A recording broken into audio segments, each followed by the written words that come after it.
Good afternoon. Good afternoon. Thank you so much for joining me. This is the podcast, The Endurance of Labor Laws. I'm your lovely host, Lesley Sullivan, and today is episode 146. And today we're going to take a look at part 5 of the NFLPA, which is the National Football League Players Association. But first of all, let me give a big shout out to my listeners because as usual, you guys are awesome. So a big shout out to Tennessee, Oklahoma, Texas, Pennsylvania, New York. In terms of countries, the United States and the Russian Federation. I wanted to do a little bit of housekeeping. And so I wanted to bring to mind the different things that are celebrated in the month of September. So being that we've had a holiday weekend or week or whatever, we're a little bit behind in terms of mentioning these things. So we're kind of be backtracking just a little bit before we move forward. So in the month of September, some of the things that are celebrated or things that people want other people to be aware of is it is Alopecia Awareness Month. I did not know this until I saw this, but I think it's a wonderful thing to be aware of because alopecia is an autoimmune disorder where for unknown reasons the immune system attacks the hair follicles or the skin, especially on the scalp. So people tend to lose either all of their hair or they lose their hair in patches. And so I just want you to know that if you have alopecia, there are resources and medicines that you can take to help you with that. There are pills, and I think there might even be injections or infusions because a lot of autoimmune disorders, they almost always originate with something going on in the immune system. So one thing you can take typically is you can take a immune suppressant or a DMD, which is called a disease-modifying drug. It's very similar to what people take for like rheumatoid arthritis and things of that nature. Another avenue that you can take if you don't want to take any medicine like that is, I saw this online on YouTube where there's this guy, he has a very nice, men's barbershop. And what he does is he helps bald guys with a tattoo on their head to make it look like they have hair. So this is a very much a specialty. So what this guy does is he designs a haircut or a look that, a bald gentleman or a woman would want, either way. And so what he does is he tattoos their scalp in the shape of that haircut that they would normally have if they had hair. What's really cool is that whenever these people get these tattoos on their scalp, you can't tell it's not hair typically, unless they tell you, oh, it's not hair, it's a tattoo. So it just looks like a guy has hair, but it's been shaved. So it looks really cool. It's really neat. The number one thing I like about that is whenever you see the guy's facial expression, whenever they turn the chair around and they show him what he looks like, almost every guy that has gotten this done has broken down in tears. And some of these guys are very like manly men, right? They're kind of the tough of the tough. And to see a grown man cry, there's just something genuine about that. So if you have alopecia, whether you are a man or a woman, do look up these really nice barber shops that do tattooing on the scalp to make it look like you have hair. So FYI, be aware of that. The month of September is also baby safety month, so that's good there.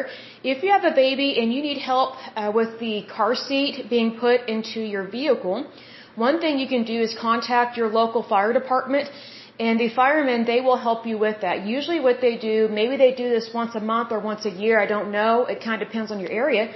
But what they typically do is they have a day where they set aside the firefighters for inputting those car seats into people's vehicles and just walking them through the safety of the car seats. Because you would think that car seats would be simple. They're not. They've been made so complicated by the manufacturers, it's insane. It's not simple like back when I was a child, not by any means. Another thing that is celebrated in the month of September is a Better Breakfast Month. I think that's pretty cool. I didn't know that. One thing I've learned about cooking is that for breakfast, you can definitely cook a breakfast casserole. Normally, I can't stand casseroles because I hated them as a child because they were usually really gross. They were usually like some kind of chicken pot pie dish, which I'm not a fan of that at all. I don't like gravy, peas, carrots. I'm not a fan of all that. But these breakfast casseroles are really good. They're some of my favorites. There's this one breakfast casserole that I really like. It has scrambled eggs, cheese, onions. I add red bell peppers because I love red bell peppers. It has sausage. You can add bacon like crumbled on top. Has cheese, sour cream, And then, oh, of course, salt and pepper. So these taste so good. So you cook this large casserole and you can have that every day for like a week. I mean, at least for breakfast. Me personally, because I live by myself, I was eating it almost twice a day, every day for a week because it tastes so good. So, it's one of those things, go with what you like, right? So it's really good. Plus, when you have that much protein for breakfast, usually I didn't have to eat for hours afterwards because the protein really gave me a lot of energy, and it also helped me with exercising because it helps to rebuild muscle that gets broken down when you're exercising. So really good there, and burns calories. The other thing that is celebrated in the month of September, it is a it says classical music month.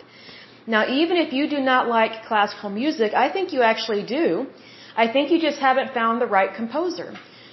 So I think that there are a lot of people, they don't understand classical music because it's not considered modern music. Well, at one point, all music was new. So whenever you hear these classical pieces, at one point in time, that was probably the one-hit wonder way back in the day, like the 1600s, 1700s, 1800s. So it's one of those things, to have music appreciation, I think is important. One of my favorite composers is Vivaldi. And he is a French composer. I love his work. You might recognize his musical pieces. One of them is called The Four Seasons. It is a very popular, I would say it's a stringed instrument composition.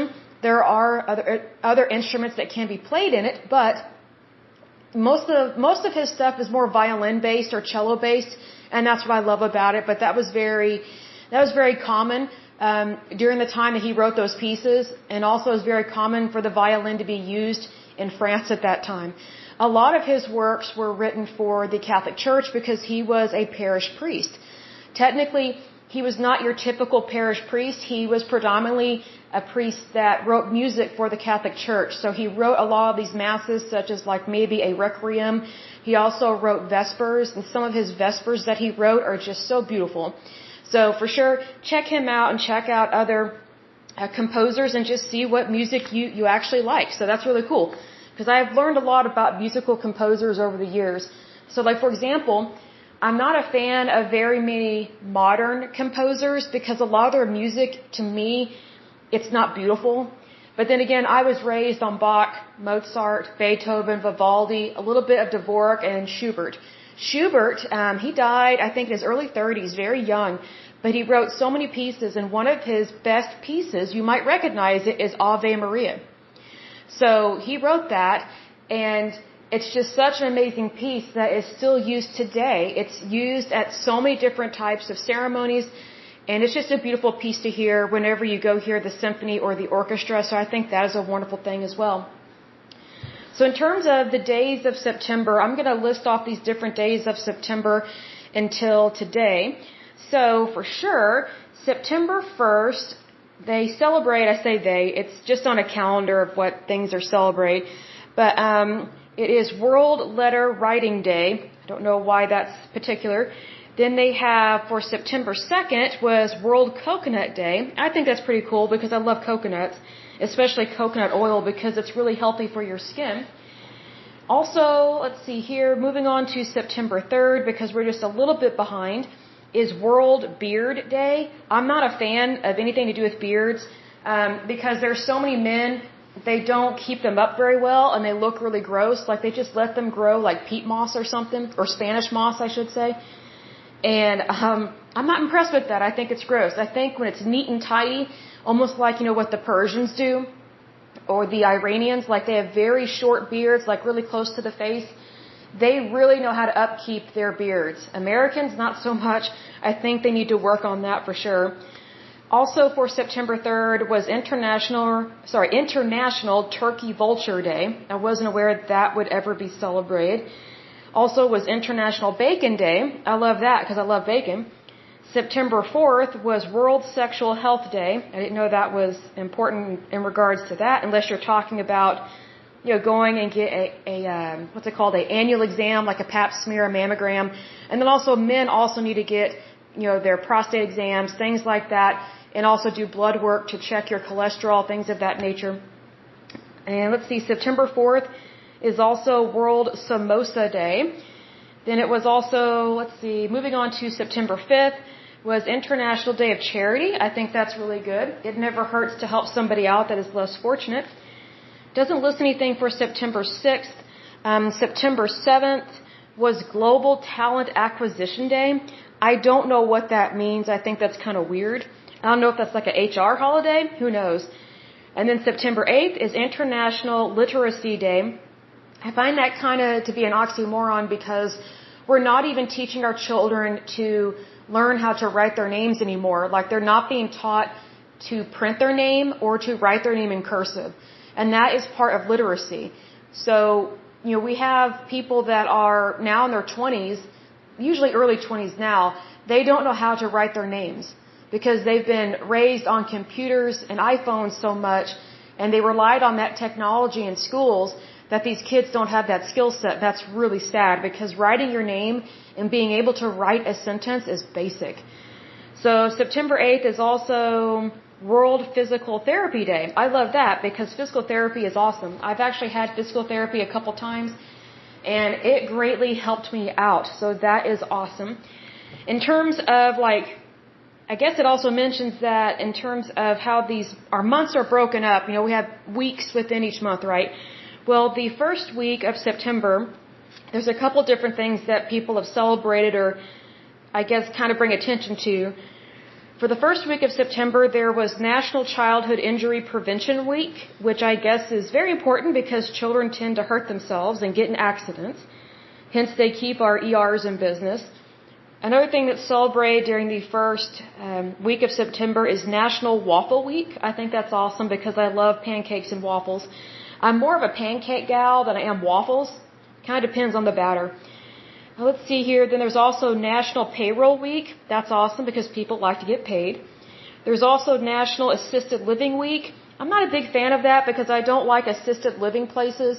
I think the American society as well as the European society is very quick to lock people up in nursing homes and assisted living once they reach a certain age. And I don't agree with that. I think that's wrong. I think people are quick to get rid of the elderly, and I think that's a mistake. So just my personal opinion. In terms of the second week of September, we'll finish up with these right here in terms of housekeeping. There's National Compassionate Leadership Week. I don't really know what that means, but anything to do with leadership I think is a great thing. Let's see here. Next is National Beauty and Barber Week. That's awesome because we talked about the alopecia thing that can help people there. Next is National Arts and Education Week. I think that's great. I will say this in regards to arts and education. I just hope it's not art that is degrading because sometimes people will do things in art to make it seem like it's art, but it's really not. Like there's some art exhibits that I don't go to because they're just too vulgar or weird or bizarre. And there are some things that are not art. It's just degrading. So I think there needs to be some clear definition on what art is and what the profane is. So that's just my personal opinion on that. Next is National Truck Driver Appreciation Month, or Appreciation Week. I think that's really good because our truck drivers, they do a lot. A lot for sure. And they kept us afloat and basically alive during the pandemic because they still continue to work while, a lot of us didn't have jobs. So, this one's really important. National Suicide Prevention Week. This is very important, and there was actually a CFO that worked for, Bed Bath & Beyond. He actually committed suicide. It was this month, I don't remember what day, but I saw a blurb online about it. He's originally from Venezuela and then got a job here in the States. And I don't know if he married an American or what, but he threw himself to his death from his New York City apartment. It's like in a very expensive building with a very lush apartment or whatever. And I guess what happened was he and several other people were being investigated for pumping and dumping stocks and making it seem like Bed Bath & Beyond stocks were had a higher value than what they really did. And stockholders, they lost, I think it was $1.2 billion. So it was almost like a $1.2 billion Ponzi scheme, basically.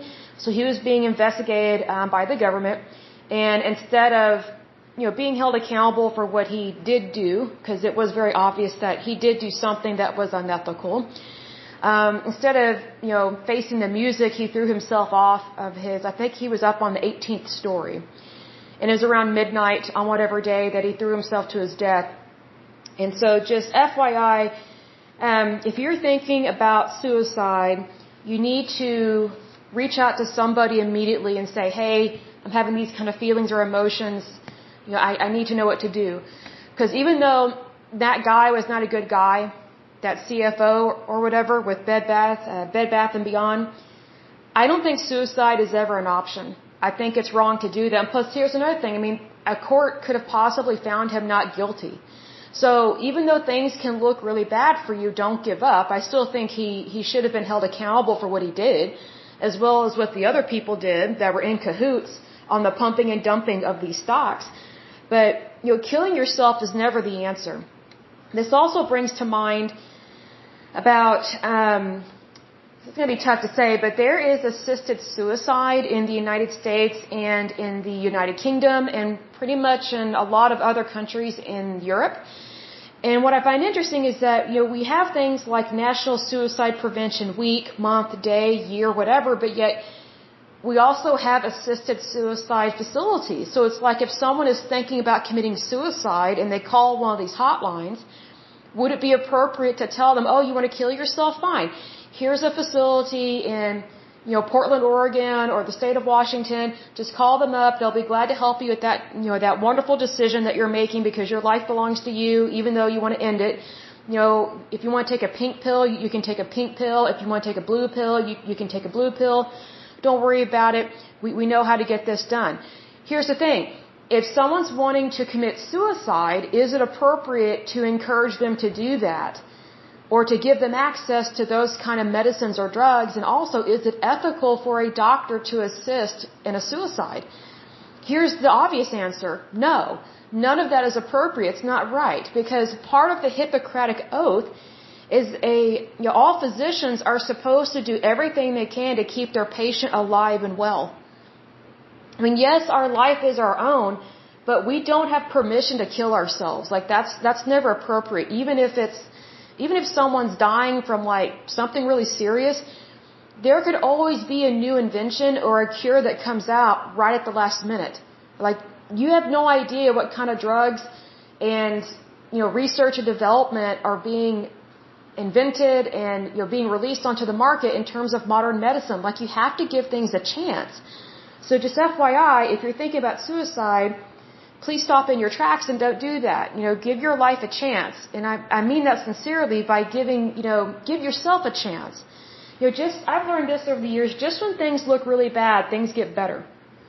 So please be aware of that because it is very much important that people understand that your life is very valuable and that you are not on this earth by accident. It is very much intentional. God loves you. He wants what is best for you, and if you think your life is not worth living, then I think you really need to pray about that and give God a chance to help you with those feelings, those emotions, those thoughts. Because to want to end your life, I think it's such a travesty. It's so horrible. Because I look at it this way, whenever someone commits suicide, whether assisted or not assisted, it's always very sad. It's never, I'm glad they did that. Or, I've never heard someone actually be happy that, someone died when they had cancer. I have heard people say that, they're not going to be suffering anymore. Well, that doesn't really address the issue. Of course, if someone dies, they're not going to suffer from the cancer anymore, but they also are not going to be living anymore. See, here's the thing. I think people forget that drug trials are going on all the time. And the United States is still #1 in terms of medical innovations and inventions. And in terms of drug trials, we still have the most drug trials being conducted on the planet. So if you are suffering with something that is supposedly terminal or serious or whatever the case may be, you need to look up all the different drug trials going on within the United States and maybe sign up for one. It might cure you. It might heal you. I mean, why turn down a healing? You know what I mean? That's what I mean by give yourself a chance. Don't make a rash decision.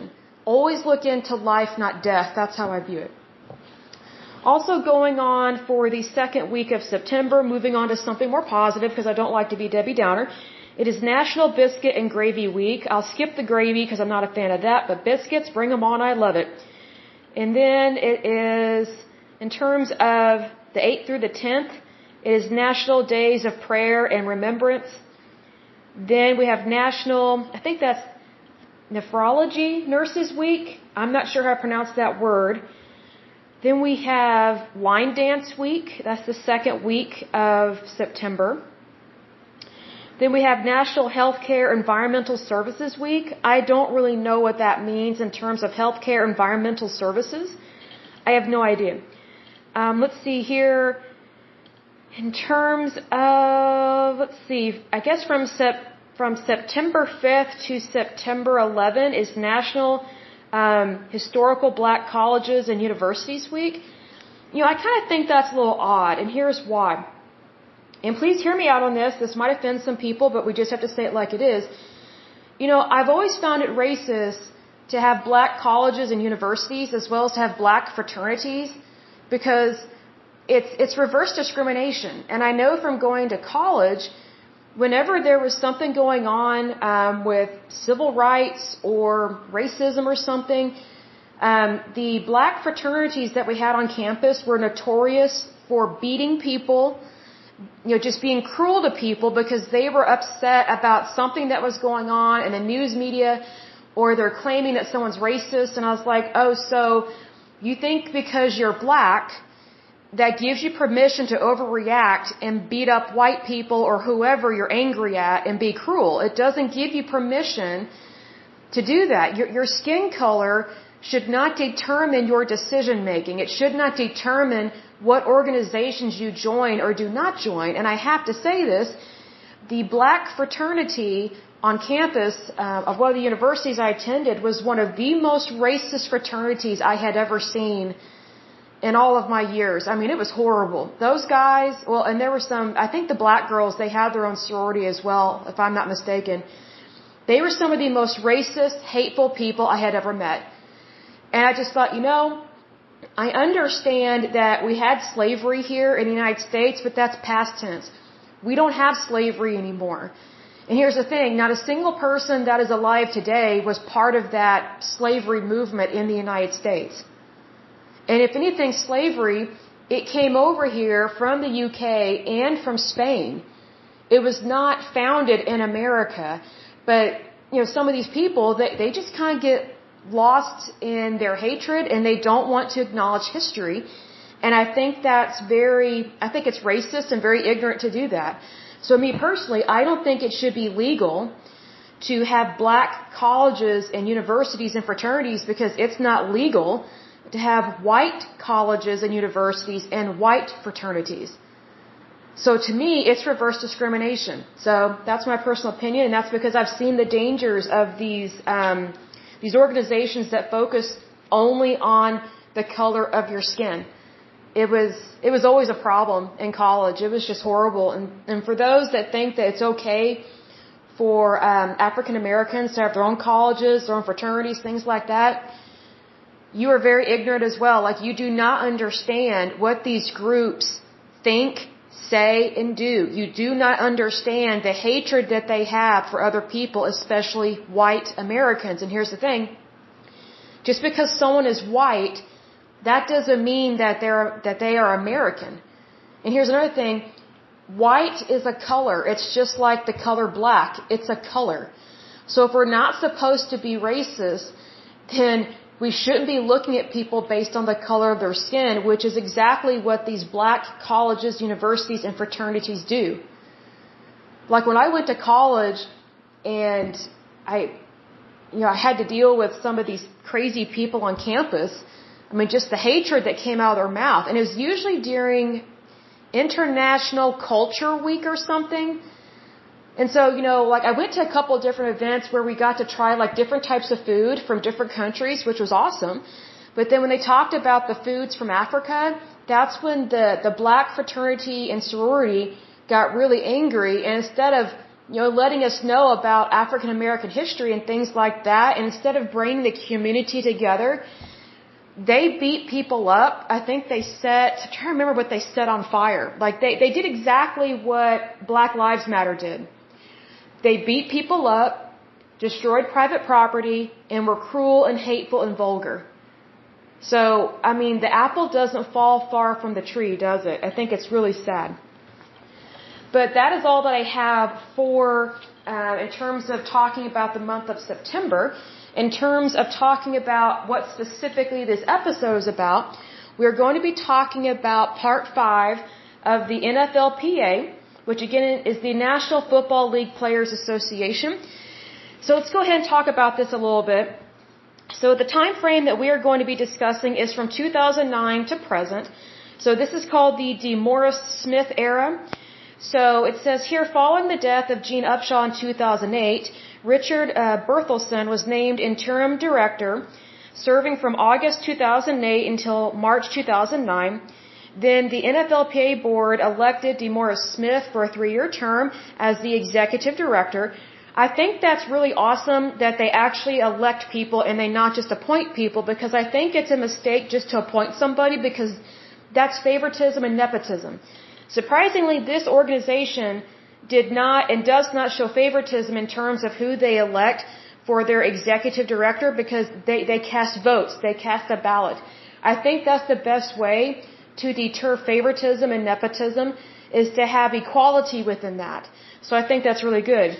Now, this guy, DeMaurice Smith, he's done a really good job at helping this organization be more professional. However, there are some people that do not agree with him or like him, because he's, I guess, kind of aggressive and controlling. And when I looked him up and saw his picture, I was like, oh, okay, I could see that. He kind of has this stern look about him, like he's going to punch you in the face kind of look.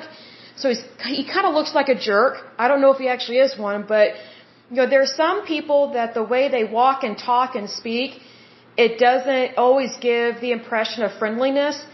That's what this guy is like. He does not have the impression or give the impression of friendliness. It's more about a power and control. And here's the thing, whenever someone gives that impression and it's not out of kindness or being a gentleman, it typically tells me they should not be in leadership. However, he has done a really good job at helping NFL players to make millions of dollars. So I guess, you know, having that jerk facial expression, I guess, helps him get them more money. So maybe it's just a front, I don't know. But there was a lockout in 2011, and it was due to a contract and agreement that expired, was terminated, and then they had a hard time coming to terms with or coming together with the NFL to work out what they wanted.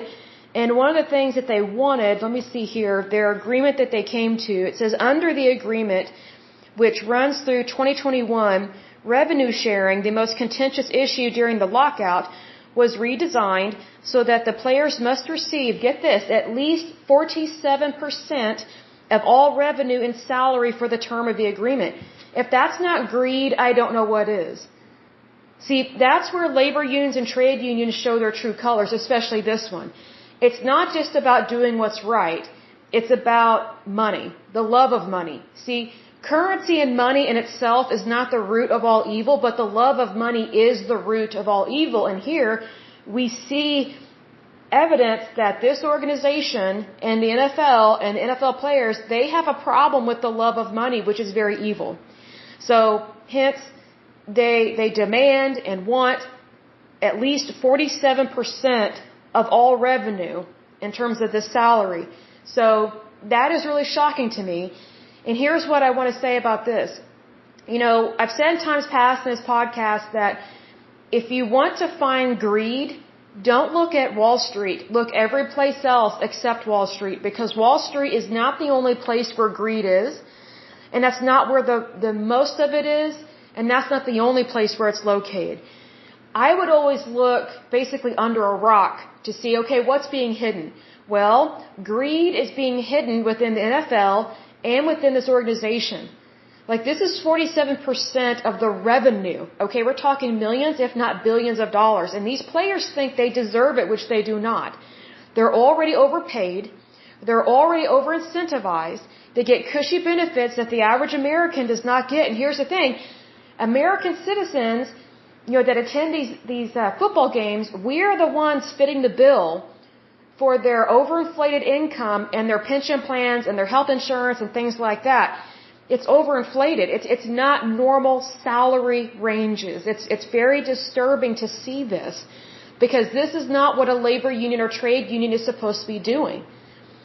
You know, most labor unions or trade unions, they're trying to help people have safer working conditions. You know, this is the only labor union that I have found so far, and we have quite a few to go through. This is the only one I have found so far that basically, if they don't like what's going on and they want even more money, then they just sue based on an antitrust lawsuit, and they think that they deserve all these millions of dollars, and they do not. Because the job does not match the skill set. So, you know, and the salary does not match the skill set. You know, it's like I said in another podcast, these guys are not doctors, they're not lawyers, they're not architects, they're not anesthesiologists. I mean, think about it. Here they are making millions of dollars a year, in multiple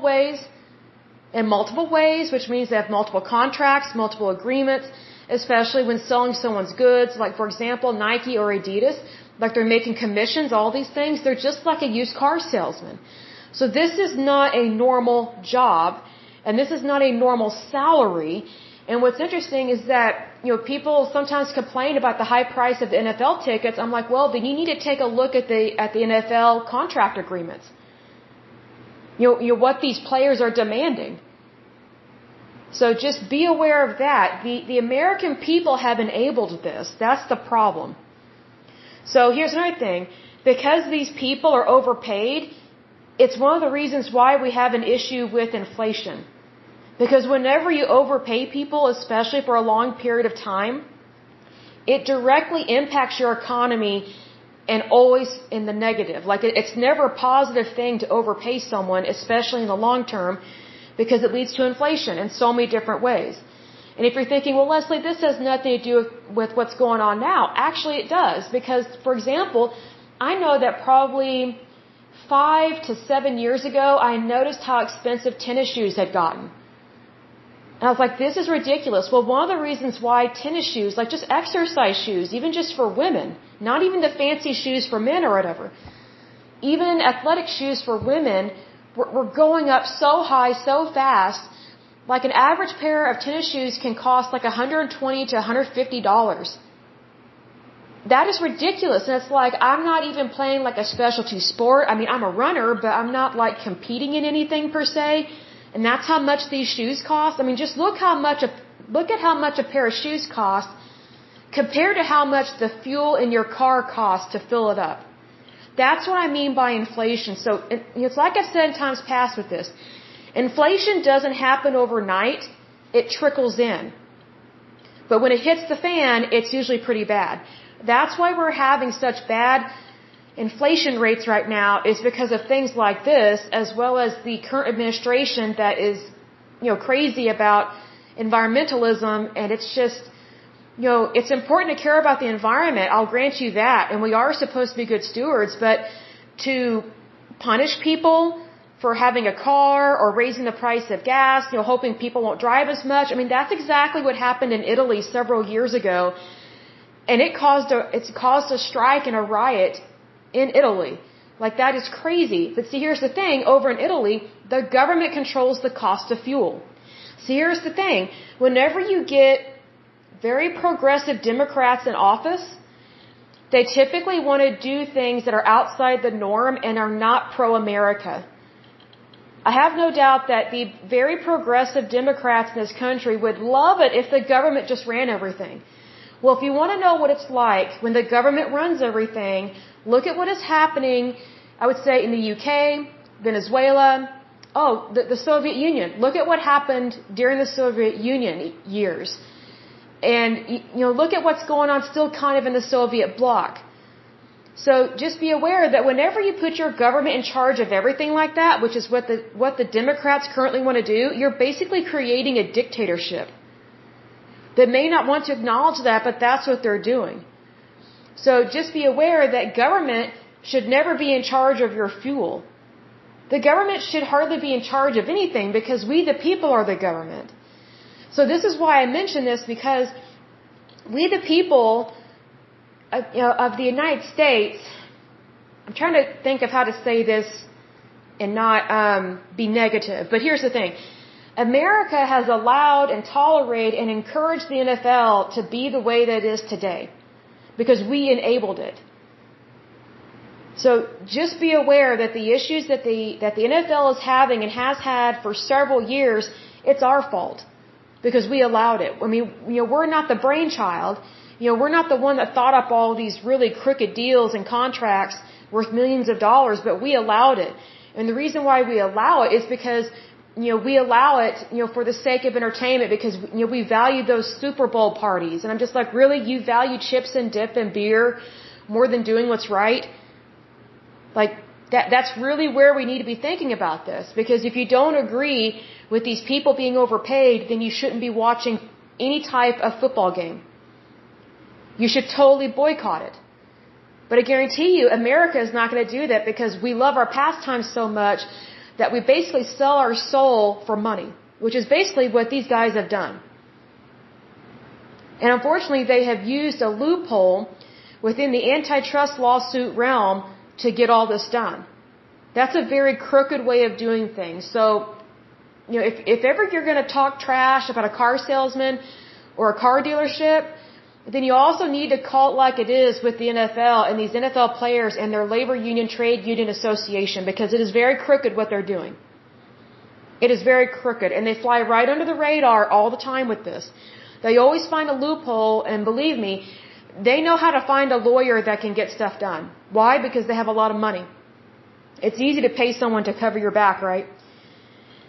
So another thing that was part of their agreement was to put a limit that was placed on the amount of money given to rookies. Now, I think that's pretty stupid because a rookie, just because someone's new at the job doesn't mean they don't deserve to be paid equally or fairly.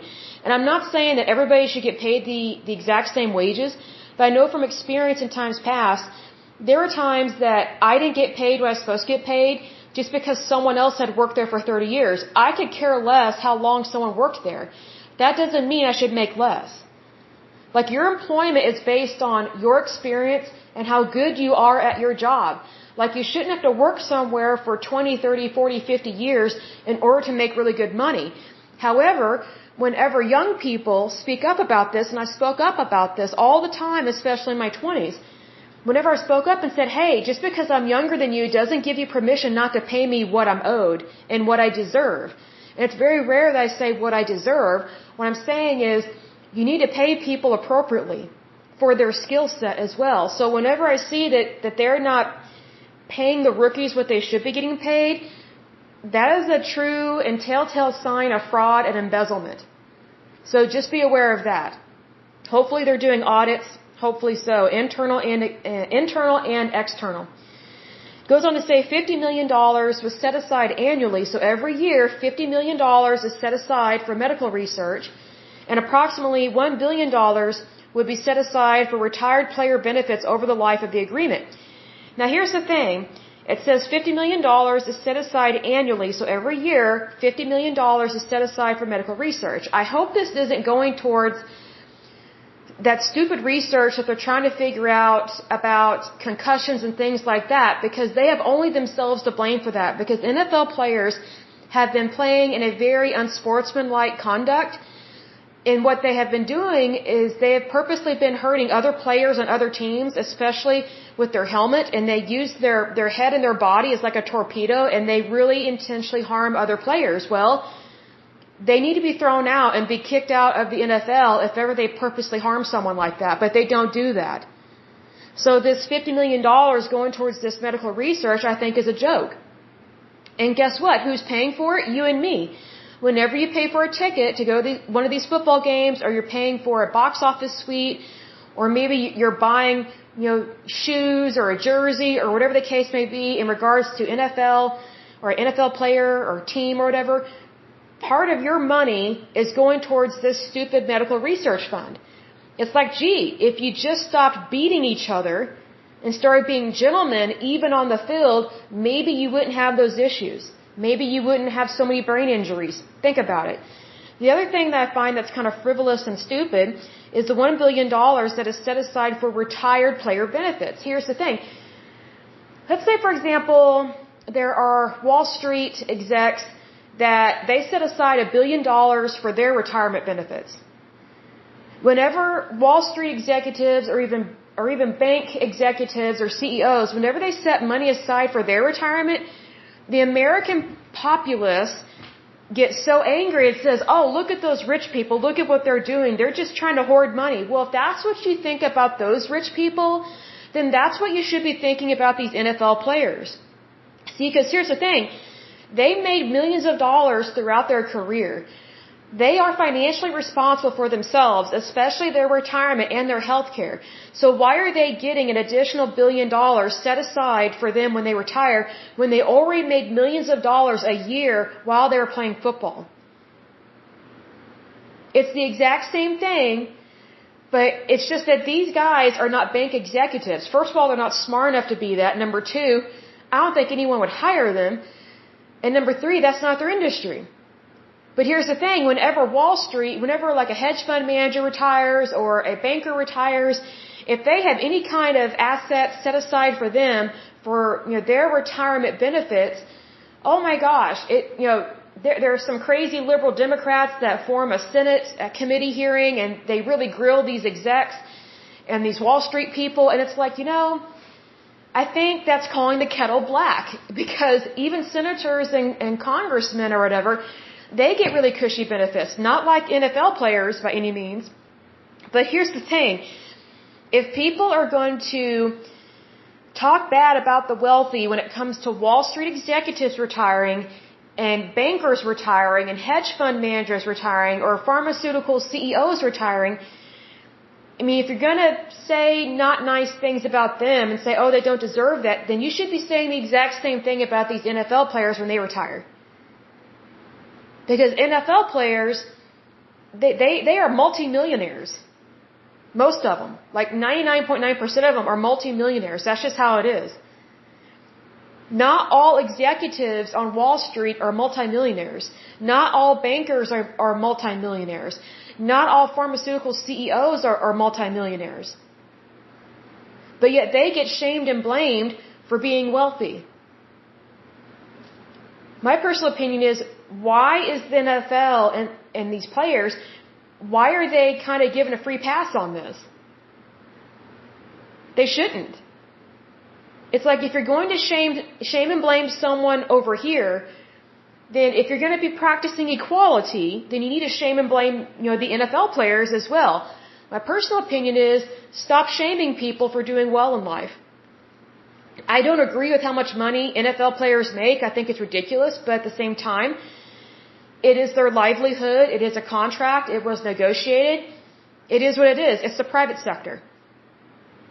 Technically, what they're doing is not capitalism. It's greed. It's leasing and fleecing, and it's leasing and fleecing the American people, which I will always have a problem with. But here's the thing: it's the private sector. So it's one of those things that, if you're going to have equality, you have to have equality all across the board. You cannot pick favorites. Otherwise, you do not have equality, you have inequality. And as a country, we're better than that. I mean, just think about how far we've come in terms of being a nation, like in terms of being a country. We have not been a country very long compared to other nations. We just haven't. But we've done more than pretty much any other country or nation on the planet that has ever been a nation or a country. Like, we are number one for a reason. So I think we need to really focus on the fact that we do have equality. We need to put our differences aside, and we need to stop having this divisiveness within our country. I think one way to stop the divisiveness is to turn off the news, especially if it's liberal or really far out there progressive, because that stuff does not help the United States. Because here's the thing, we were not founded by liberals or progressives. We were founded by people that were against tyranny of all kinds. Like, they were the conservatives of their day. They were the rebels of their day as well, because they went up against the monarchy of England and they risked their lives for this country to found it. But, being liberal and, and crazy Democrat or progressive that was not on the radar in terms of the United States until, I would say, at least politically, until like the 1960s or 70s. Now, radicals and progressives had already entered the country. They had immigrated here. They immigrated as anarchists. And so a lot of these anarchists, they started labor unions and or infiltrated labor unions to think in an anarchist kind of way. So a lot of that thinking was already here, but it didn't go mainstream until like the 60s or 70s. And I think the only reason why it went mainstream during that time is because you had the invention of birth control, you had the sexual revolution, you had the legalization at a federal level of abortion, and then you had Jimmy Carter become president, which was a nightmare for our country. So it's just one of those things that when you have all these things line up, I can see why the United States has had some of the issues that it's had, but I do think that we can always make it better and we can always have a better country. But you cannot have a better country if you are playing favorites. And that's one of the things I don't like about the NFL. Like I remember, I think I've said this before in a previous podcast, in regards to domestic violence, the NFL, they had the nerve to lecture the American public during a NFL game on a commercial about the dangers of domestic violence. And I'm like, wow, so does that mean you're going to stop hitting your own women first before you start lecturing us about stuff? Like, we already know about domestic violence out here in the real world. I guess it's the NFL players that don't understand that, hey, you can't be breaking the law like that, so why don't you take your own pill first before trying to lecture us? See, that's the arrogance and the audacity of the NFL. They think that they are the geniuses, the whiz kids, and that because they make millions of dollars, that gives them permission to tell other people what to do. It's just the opposite. It's just the opposite. We're equals. Like, just because someone makes way more money than me, that doesn't mean they're better than me. I mean, I wish them well. I think it's great that they are tremendously successful, but that doesn't give them permission to lecture me or tell me what to do, or to shame me or blame me or try and convince me that their way of life is better. It's just, money is money. Like, I look at the person's character, and when I take a look at the NFL and their players, I don't see very much character. That's why I think that every single one of those NFL players should be given a Bible. I really do, because it's rare for NFL players to be good Christian holy men. It's rare for them to be good husbands. It's rare for them to be good boyfriends or fiancés. It's rare for them to be a good parent. It's rare for them to be a good dad. How sad is that? How sad is that? That these guys, they're put on a pedestal like they can do no wrong and they make millions of dollars, but they are some of the worst examples of how to live your life in terms of being a part of society. That's my issue. I think every single one of those men has a golden opportunity to be a Christian, Christ-filled individual and to be a good, holy man and be like King David, a man after God's own heart. See, here's the thing. When you have problems with greed, when you have problems with the love of money, which again is the root of all evil, it's very difficult to be holy when you're unholy. That's why I wish these guys would be given a Bible and actually read it. Because I think they have a responsibility in our society to be good examples, especially to young men. But the kind of example that they are to young men right now is not very good. It's more like, look how much money I make and look at, how much I can get away with. That's the example that I see going on within the NFL, and I don't think it's very good for our young people. I just don't. I think things could be a whole lot better, and I think the NFL owes it to the American people to stop being greedy and to act like gentlemen. It never hurts to have class. It never hurts to have class. But I will go ahead and end this podcast, but as usual, until next time, I pray that you're happy, healthy, and whole, that you have a wonderful day and a wonderful week. Thank you so much. Bye-bye.